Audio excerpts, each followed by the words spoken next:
baraka za Mungu hazina majuto. Hello Team Baraka, blessed people, welcome to Baraka channel. If you're a new viewer, please don't fail to subscribe. If you're a returning viewer, please don't also fail to subscribe, like and share. Welcome again to today's episode that I want to take you through a journey on how to start a business, however the little capital that you have and the tips that will help you to run and to multiply unto the bigger dream that you want. Remember, this is a vlog that will help you my viewer. Maybe you are a student and you are just from school and you don't know what to do, you're waiting for employment, a job. You can start by yourself, because I believe there is power in your hand that you're able to initiate and you go. Don't bother about the noise. Actually, you know, I'm shooting this in my shop, and then my shop is just by the way just besides the highway, and also my neighbor is making there's some construction going on. Shortly, maybe today, as we shall give this into a segment. Today, I started business just 3 months ago. 3 months ago, I can count here because that is I opened on December, then I went for holiday in my home. But so I can count today. I have 3 months in the business. And I started business just towards the inspiration that I had in my heart to visualize and to put an income as I wait for other stuffs that able to add up. And this was the influence since I was doing my last exams, and I was thinking like, how will I get money? How will I able to sustain myself? And how am I able to do other errands and also to finance the other projects that I am doing? So I thought of starting posting clothes online using on my status, and just going just to Facebook Market, and then picking maybe sometimes even I screenshot some of the clothes item, and then I edit and then I post. And from that I realized there was a demand from my people, from my friends that were viewing my status. Now they started placing an order. They placed an order at the time when I even didn't have money to buy those clothes and then actually deliver the order. So what I did, I had some small cash in my account, so I withdrew. When you order for one trouser, then I go and buy, and then I give you, and then I get my profit about that. And I didn't charge a lot of money. Maybe I could get a profit of maybe 100 or 200 at most. I believe, yeah, I think the most thing that I'm able to charge the profit able to plow back was about 200 per every trouser. So after that I realized, no, why not? Because ladies also started to ask me where the ladies wears. So I thought of maybe starting to do a business, maybe just to post, and then I realized, where will I get? I need to get a shop, because some people started to ask me, where are you situated? Like, can I come nichague nguo peke yangu?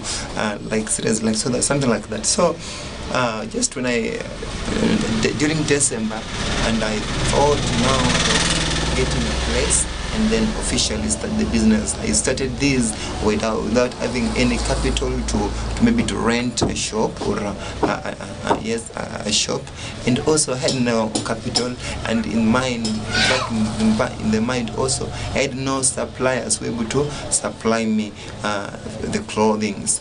Remember, just some of the challenges that I also passed that also influenced me to start my own business, my own shop. During the moment that I was getting orders, now I could able to reach other online entrepreneurs that sells clothes. So I got some 3 people, and exactly one person that really harassed me, that he cheated me. He told me that he's in Nyamasari and Kisumu.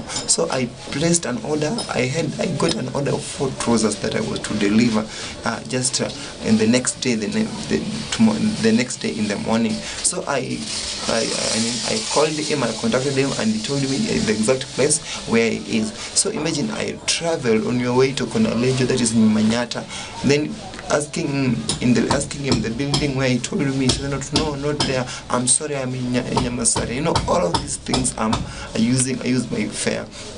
Going to Nyamasaria, bad luck that he was not also there. So it forced me to travel the whole day to just look at him, for him, calling him, and sometimes rejecting, not even to call, to receive my calls. And now this really grieved me, and I started just to say, no, I have to go and start to look my own business that I was not able to start. The first stock, I went to Kibuye, and I never knew even where to get a supplier, where to get good dresses. I never knew the rates, the prices, the wholesale. And you know, being a man and like you are doing thrift clothing, you find everywhere it's women and there's no man. So I just put one lady, and then one woman. I talked to her. Though people are really tulikuwa wanang'ang'ania hizo nguo, nikachukua. So I remember I took the first stock of my dress. I took about, there were 8 dresses. There were 8 dresses that were costing each 200 shillings. Then there were the other one that were costing 300 shillings.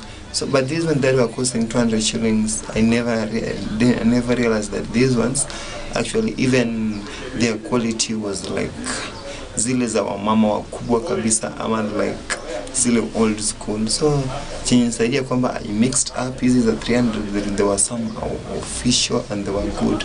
So, and then I went also and I took some chiffon tops. I want to tell you that I've never sold chiffon tops like the first and second stock.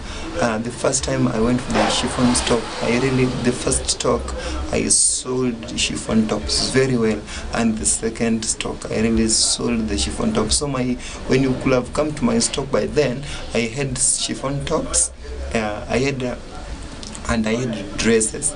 Then I had two sweatpants. Yeah, something like that. What again? Then the kids' clothes. The kids wear, though they never went. I never sold them at a good place.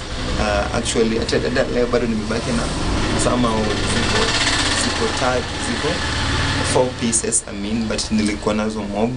So nilikuja tu nikajaribu, but God helped me. I sold the chiffon tops very well, and the other dresses that I took at the rate of 300, though I sold them, most of them I sold at 350, so the profit of 50 bob. But what I made sure that I won't get lost. I want to sell them below the price that I took them. So that is how I started actually. But after that, with the grace of God, now that the 50 to 50 to 50, those 50 that I got over the top of the dresses, and then the chiffon tops that I also sold, also gave me some money. So I topped on